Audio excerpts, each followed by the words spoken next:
विकास कुमार आपका स्वागत करता हूं अपने YouTube चैनल स्टडी बॉय में। आज हम आपको शिक्षा शास्त्र के एक महत्वपूर्ण टॉपिक के बारे में बताना चाहता हूं, जिसे बोलते हैं वैदिक कालीन शिक्षा। हम वैदिक कालीन में जो शिक्षा थी उसके बारे में अध्ययन करेंगे। वह किस प्रकार शिक्षा थी और कहाँ ली जाती थी, उसका उद्देश्य क्या था, गुण क्या थे और दोष क्या थे। तो दोस्तों, वैदिक कालीन में शिक्षा गुरुकुलों में दी जाती थी, जो कि अलग अलग वर्गों में विभाजित थी, जो कि ब्राह्मण वर्ग के लिए 8 वर्ष और क्षत्रिय वर्ग के लिए 11 वर्ष और वैश्य गुण के लिए वैश्य लोगों के लिए 12 वर्ष की व्यवस्था की गई थी। और इस समय सूत्रों की शिक्षा की व्यवस्था कोई नहीं थी दोस्तों। और इसी में हम अध्ययन करते हैं कि पाली भाषा के अंतर्गत, पाली और संस्कृत के अंतर्गत यहाँ ब्राह्मणों के लिए शिक्षा दी जाती थी। और यहाँ मुक्त शिक्षा देने वाले ब्राह्मण जाति के ही लोग थे। और यहाँ माना जाता था कि ब्राह्मणों का ही साम्राज्य चलता था, ना कोई यहाँ पे राजा और ना कोई क्षत्रिय, कोई भी यहाँ हस्तक्षेप नहीं कर सकता था। ब्राह्मण के गुरुकुलों में केवल ब्राह्मण समाज ही विभाजित थी और यह वेदों की शिक्षा प्रचलित थी। और यहाँ वेदों की संपूर्ण जानकारी का अध्ययन किया जाता था। वेदों का संपूर्ण ज्ञान जो प्राप्त कर ले दोस्तों, उसी को ही सर्वत्र ज्ञानकारी माना जाता था। और यहाँ कुछ इसके उद्देश्य थे, शिक्षा के उद्देश्य थे कुछ, जो कि थे चारित्रिक विकास। चारित्रिक विकास पर दोस्तों गुरुकुल की शिक्षा सर्वस्व ध्यान देती थी, जो कि चरित्र के विकास में उत्पन्न थी। और यह अपने अंदर के विकास पर महत्वपूर्ण ध्यान देती थी। इसका मानना था समस्त गुणों का विकास ही चारित्रिक विकास कहलाता है, यानी कि अपने अंदर के समस्त गुण को विकसित करना ही चारित्रिक विकास कहलाता है। यह दोस्तों गुरुकुल की शिक्षा खुले विचारधारा में थी, जो कि एक प्राकृतिक की गोद में जाकर शिक्षा दी जाती थी, हरे भरे क्षेत्रों में दी जाती थी, जहां बालक को कार्यशीलता पर ध्यान दिया जाता था। वह बालक वहां अपना काम खुद ही करता था और अपने मेहनत से वहां पे खाना बनाता था, गुरु की सेवा करता था और आदि काम करता था। पाठ्यक्रम में दोस्तों एक ऐसा निर्धारित किया गया था, क्योंकि बच्चा पूरा दिन काम करे और रात को गुरु की सेवा करके, अध्ययन करके आराम से विश्राम करे, और सुबह उठने से पहले, गुरु को उठने से पहले वह उठे और वह अपना आगे का काम किया जाए। और जैसा कि गुण के साथ साथ कोई भी चीज हो, गुण के साथ साथ उसमें कुछ दोष भी पाए जाते हैं दोस्तों। तो इसमें गुण के साथ साथ दोष ये थे कि यह अधिकतमा तक जो आध्यात्मिक होते हैं, अधिकतम बल दिए जाते थे कि वह पुरानी सोच प्रथा थी। अधिकतर यहाँ नारी शिक्षा का विरोध किया गया। एकदम कम से कम नारी शिक्षा का महत्व माना गया। और यहाँ वर्गों में शिक्षा विभाजित की, इसलिए दोस्तों यह भी एक दोष में सम्मिलित होते हैं दोस्तों। और यहाँ बालक पर अधिकतम भार देने का दोष भी एक प्रकट होता है दोस्तों। और उसके बाद आता है आपका उद्देश्य आता है दोस्तों। उद्देश्य, शिक्षा का उद्देश्य वर्तमान स्थिति में हम मानते हैं कि नौकरी प्राप्त करना, वर्तमान की स्थिति में आय की प्राप्ति ही शिक्षा का प्रमुख उद्देश्य माना गया है दोस्तों। कि रिजल्ट पाके बच्चा अपने आगे का कार्यवाह देखेगा कि वो आगे कितना कमा सके और परिवार को कितना सुरक्षित रख सके और अपने देश को कितना विकसित कर सके, इसका उद्देश्य माना गया है। लेकिन यह गुरुकुल में ऐसा उद्देश्य नहीं था दोस्तों। गुरुकुल में तो उद्देश्य माना जाता था कि हम वेदों का ज्ञान कितना ग्रहण कर सकते हैं कि वेद हमें संपूर्ण समझ आ जाए, हम अपने धर्म को किस तरह से प्रचलित कर सकते हैं, अपने धर्म और संस्कृति की बचावट किस तरह से कर सकते हैं, और अपने धर्म के रास्ता पे चलकर अपने कर्तव्य का पालन किस तरह कर सकते हैं। जब संपूर्ण वेदों का ज्ञान बालक प्राप्त करता था दोस्तों, तो उसको सर्वत्र ज्ञान माना जाता था और उसे ज्ञानी के रूप में सम्मिलित किया जाता था। एक राजा को भी संपूर्ण ज्ञान के लिए वेदों का अध्ययन करना पड़ता था दोस्तों। क्षत्रिय को भी अपने क्षत्रिय धर्म का पालन करने के लिए वेदों का ज्ञान करना पड़ता था। और वैश्य जो है, जो कि खेती के लिए माने जाते हैं दोस्तों, उसके लिए भी ज्ञानों का अध्ययन करना अत्यंत आवश्यक माना जाता था। लेकिन सूत्र के लिए दोस्तों कोई भी शिक्षा व्यवस्था उतना महत्वपूर्ण नहीं माना जाता था। उनको यह कार्य सौंपा गया था कि वह तीनों वर्गों का सेवा करें और उनका ख्याल रखें। और जैसे कि ब्राह्मण, क्षत्रिय, वैश्य 3 वर्ग हैं। इन तीनों का सेवा करने का भार क्षत्रिय, वैश्य और ब्राह्मण तीनों का सेवा करने का भार शूद्र ने लिया था। शूद्रों को दोस्तों उस समय इतना अभाव था कि उन्हें दोपहर में जब हमारी छाया खड़ी पड़ जाए तब उनको बाहर निकलने की इजाजत थी, या फिर शाम को अंधेरे में दोस्तों उनको निकलने की इजाजत थी। खुले समय में उनको निकलने का कोई आदेश नहीं था। और उनको निकलने पर किसी की छाया अगर किसी स्थान पड़ जाए, किसी पानी पड़ जाए तो उसको अशुद्ध माना जाता था दोस्तों। उस समय उस पानी को विसर्जित करके फेंक दिया जाता था और वहां पे उनको दंडित किया जाता शूद्र को दोस्तों। इतनी क्रूरता थी उस समय में शूद्रों के लिए।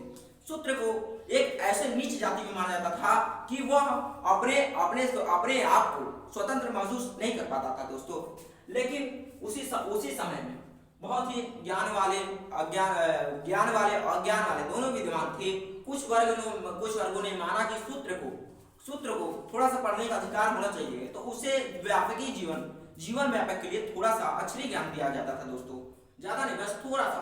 और जो स्त्री शिक्षा की बात है, स्त्री शिक्षा को ब्राह्मण में रहने वाली गुरु माताओं के द्वारा कुछ स्त्रियों को, कुछ राजकन्याओं को भी शिक्षा दी जाती थी, ना कि इसे की पूरी समस्त स्त्रियों को शिक्षा दी जाती थी। इसे छनाई का सिद्धांत भी कहते हैं दोस्तों। छनाई का सिद्धांत का अर्थ होता है कि अलग अलग वर्गों में बांटकर शिक्षा प्रदान करना, अलग अलग वर्गों में बांट के। जैसे कि यहाँ पे हम बताया है कि अभी 3 वर्षों में माना गया है, जैसे 8 ब्राह्मण, 11 क्षत्रिय, वैश्य 12, ये 3 वर्गों में शिक्षा बांट दिया गया है। अगर हम यही मानते 11 ब्राह्मण के लिए होना चाहिए था, वैश्य के लिए 8 होना चाहिए था और 12 होना चाहिए क्षत्रिय के लिए, ऐसे नहीं थी उस अनुसार। एक सिस्टम था कि जब उपनयन संस्कार होगा, उपनयन संस्कार के बाद ही लोगों को शिक्षा वहां प्रदान किया जाता था दोस्तों। उपनयन का अर्थ होता है एक नया संसार की ओर आगे बढ़ना, एक नया संसार के लिए आगे बढ़ना उपनयन संस्कार कहलाता है दोस्तों, जो कि वैदिक कालीन में सर्वत्र मानी जाती थी। वहां गुरुकुल में बिना प्रवेश करने के लिए उपनयन संस्कार एक अति महत्वपूर्ण टॉपिक था, जिसमें आपको होकर गुजरना है। उपनयन संस्कार की अवधि इतनी विख्यात थी कि 8, 11, 12 और स्तुति के लिए तो व्यवस्था ही थी नहीं, उनके लिए कोई भी अवधि यहाँ पे व्याख्यात नहीं थी। तो आगे हम पढ़ाते हैं दोस्तों कि शिक्षा जो है, वहां पे शिक्षा जो है वहां के गुण क्या कहते हैं। गुण ये थे दोस्तों, प्रकृति की समानता, प्रकृति का सम्मान देना, प्रकृति को एक ऐसी सम्मान दी जाती कि बिना उसके नुकसान पहुंचाए ही उनके लाभों को प्राप्त किया जाता था, बिना पेड़ को काटे उनके फल को लिया जाता था। और वहां पे जो है वो ब्राह्मण जो है उनके गोद में रह के उनका देखभाल करते हुए वहां पे अपने छात्राओं को ज्ञान दिलाते थे। और जो है उसके बाद जो आता है आपका दोस्तों है कि संस्कृति का ज्ञान। जैसा कि आप जानते हैं हर बालक के पूर्वजों की एक संस्कृति होती है, उस संस्कृति का ज्ञान हमें होना आवश्यक है कि हमारे पूर्वज क्या थे और उसके आधार पर हम आज कहां पहुंचे हैं, किस आधार पर हम लोग पहुंचे हैं कि हमारे पूर्वज से होकर हम कितना विकास किए हैं और आगे हम कितना विकास कर सकते हैं। इसको जानना हमारे अंदर के भावनाओं को विख्यात करने में अत्यंत महत्वपूर्ण कार्य होती है दोस्तों। जैसे कि और दूसरा टॉपिक मान सकते हैं प्रदूषण पर कम। आज के जमाने में प्रदूषण एक महत्वपूर्ण समस्या है, बहुत विख्यात समस्या है, जिसका निवारण करने के लिए हमारी सरकार अभी तक कोशिश कर रही है दोस्तों। लेकिन उस समय अधिकतम प्रदूषण नहीं था, ये कम से कम प्रदूषण माना जाता था, क्योंकि उस समय ये टेक्नोलॉजी ज्यादा आ नहीं सकती। जितना दोस्तों हमारी टेक्नोलॉजी लाभकारी है दोस्तों, उससे अधिक हानिकारी भी साबित होती है। जैसे कि हम पावर प्लांट बना लिए, पावर प्लांट से हमें बिजली मिल रही है और भी कई सारे पदार्थ मिल रहे हैं, रासायनिक पदार्थ मिल रहे हैं। उसके साथ साथ दोस्तों उसके कुछ हानि भी हैं। जैसे कि हम पावर प्लांट से बिजली तो प्राप्त कर लिए, उससे निकले वाले वायु प्रदूषण हो रहे हैं, खनिज पदार्थ नष्ट हो रहे हैं, बंजर भूमि बन रही है और वनों का ह्रास हो रहा है, पेड़ पौधों की कटाई हो रही है दोस्तों। इस तरह के टेक्नोलॉजी आते हैं जो कि हमारे प्रकृति को नुकसान पहुंचा रहे हैं। और इसमें एक और विचारधारा सम्मिलित है, प्रकृतिवाद, जो कि प्रकृति के पर निर्भर है। इस समय गुरुकुलों में प्रकृति पर निर्भर होते थे, प्रकृति से देव था। और उसके बाद आपका आता है निश्चयवाद, जिसमें कि सब कुछ निश्चय होता है। प्रकृतिवाद को निश्चयवाद को भी जाना जाते हैं, दोनों एक ही विचारधारा, जो कि प्रकृति द्वारा निश्चय किया गया को निश्चयवाद का नाम से जाना जाता है। फिर उसके बाद आता है नव निश्चयवाद। और जब इसमें बोलते हैं नव निश्चयवाद क्या है, इसमें कुछ भी निश्चय नहीं है, कुछ भी पहले से निश्चय नहीं होता है। जो हमारे मन में आए वो हम कर सकते हैं, प्रकृति को अपने अनुसार ढाल के उसे मानव के अनुसार ढाल के उसको अपने अनुसार बदल सकते हैं, कोई भी क्रिया कर सकते हैं। उसके बाद आता है संभववाद। इसमें बोलते हैं सर्वत्र भावनाएं संभावनाएं, कोई भी अनिवार्यता नहीं है, कोई भी सब कुछ संभावनाएं है, यानी कि सब कुछ संभव है, कोई भी ऐसा चीज है जो असंभव हो, ठीक है ना। अब आगे चलते हैं दोस्तों कि वर्तमान में जो है, वर्तमान में यह शिक्षा लागू होती है नहीं। यह वर्तमान में एक ऐसा पॉइंट बन गया है कि जिसका कोई नाम नहीं लेता है, लेकिन दोस्तों हमारे जीवन में यह क्वेश्चन आए या ना आए, लेकिन इसको जानना हमें अत्यंत आवश्यक है, क्योंकि हमारे से जुड़ा हुआ है, हमारे संस्कृति से जुड़ा हुआ है, हमारे देश से जुड़ा हुआ है, तो इसको हम जानने का अधिकतम प्रयास करेंगे दोस्तों। लेकिन इस टॉपिक के बारे में आप नहीं पढ़ते हैं तो दोस्तों, तो आपका ये जो क्षत्रिय वर्ग है, वर्ग क्षेत्र है, जो कि वर्गों में शिक्षा की जाती थी, इसे छनाई का सिद्धांत बोलते हैं। ये क्वेश्चन में भी बहुत बार पूछता है, छनाई का सिद्धांत किसे कहते हैं? तो आप सिंपली भाषा में बता सकते हैं कि वर्गों के अनुसार छाट की शिक्षा देना ही छनाई का सिद्धांत कहलाता है, छनाई का सिद्धांत कहलाता है दोस्तों। और वैदिक कालीन बोल रहा है, तो वैदिक कालीन ये उसी कहते हैं जो कि हमारे प्राचीन काल को भी वैदिक काल का कहा जाता है। उस समय वेदों का ज्ञान होता था, इसलिए वैदिक काल इसको नाम दिया गया है।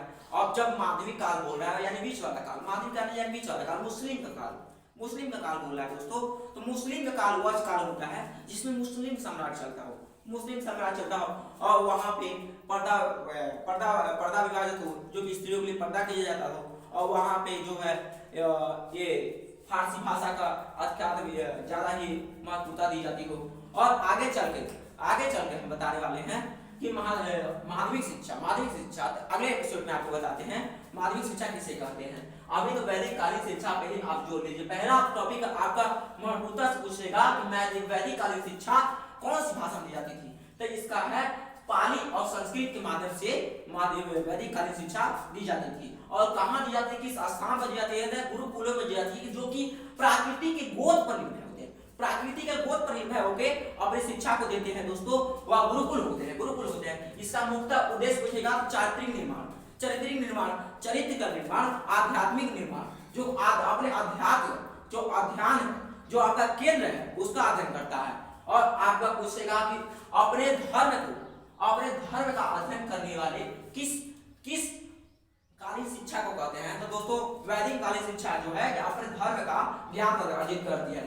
और उसके बाद पूछेगा इसका दोष क्या है, तो इसमें दोष क्या है, कमियां क्या है, उसको आप लिखना पड़ेगा। इसकी कमी क्या थी? स्त्री शिक्षा पर ज्यादा जोर नहीं देती थी, स्त्री शिक्षा पर ज्यादा जोर नहीं देती थी। और ये है कि वर्गों में शिक्षा विभाजित करती थी, जो छनाई का सिद्धांत है, ये भी एक दोष के रूप में माना जाता है। और उसके बाद आता है कि यहाँ पे सूत्रों को शिक्षा अनिवार्यता नहीं थी, और यहाँ पे सूत्रों को शिक्षा नहीं दी जाती थी, यह भी एक दोष के रूप में माना गया है।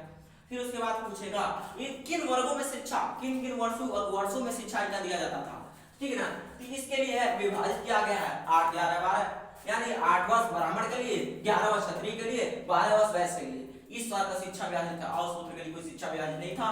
और इसमें पूछ सकता है आपको दोस्तों कि उपनयन संस्कार किसे कहते हैं? उपनयन संस्कार यह पार्ट में सबसे महत्वपूर्ण टॉपिक में से एक है। उपनयन संस्कार किसे कहते हैं? उपनयन संस्कार, ओके। तो उपनयन संस्कार के लिए उपनयन संस्कार होता है कि एक नया अध्याय शुरू करना दोस्तों, एक नया जीवन शुरू करना, उपनयन संस्कार के नाम जाना जाता है। तो दोस्तों इस टॉपिक को आप महत्वता से पढ़ लें, और इस एपिसोड के अंदर आपको कौन सी कमियां नजर आई, कौन सी अच्छाइयां नजर आई, कमेंट में जरूर बताइएगा। और हमारे चैनल को सपोर्ट करके दोस्तों हमें और वीडियो बनाने के लिए प्रेरित करिएगा। नमस्कार दोस्तों, फिर मिलते हैं।